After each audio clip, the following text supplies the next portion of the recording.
আসসালামু আলাইকুম বন্ধুরা, দেখুন এই যে গ্রামে মাঠে ঘাটে সব জায়গায় বাড়ির আঙিনায় কিন্তু দেখেন মুরগি কিভাবে চড়ে বেড়ায়।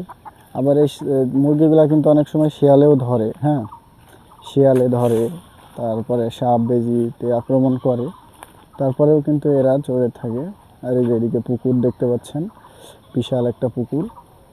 এই পুকুরে অনেকগুলো মাছ রয়েছে। বর্ষার সময় যে আমার পায়ের এখানে কিন্তু মাছের আনাগোনা দেখা যায়, মানে বৃষ্টির পানি যখন আসে তখন বৃষ্টি হয়। আর গাছ দেখছেন, এই গাছে হচ্ছে আম ধরে। এখন তো আমের মুকুল আসছে। এখানে একটা পেঁপে গাছ দেখা যাচ্ছে। আর এই যে সব গেমা গেমা গেমাগুলো গরু খুবই খায়। আপনাদের যদি গরু পোষা কারো শখ থাকে তাহলে এই গেমা পুষতে হবে, গেমা থাকতে হবে।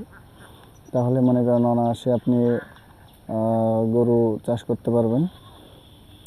দেখেন, মানে এক কোল থেকে কাটছে আর এক কোল থেকে কিন্তু আবার নতুন করে হচ্ছে।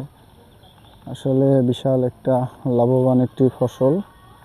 এই গেমা যদি না থাকে ভাই, তাহলে গরু পুষে আপনার কোনো লাভ নাই। আপনি খড় বিচুলি কিনে বা কভার করতে পারবেন না, গরু চাষে খুব একটা লাভবান হতে পারবেন না। তাই আপনাদেরকে অবশ্যই গেমা বা অনেক এলাকায় অন্য নামে পরিচিত এগুলো অবশ্যই চাষ করবেন।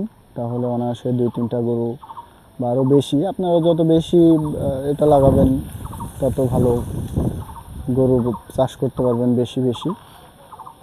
ঠিক আছে, ধন্যবাদ। এই পর্যন্তই। আসসালামু আলাইকুম।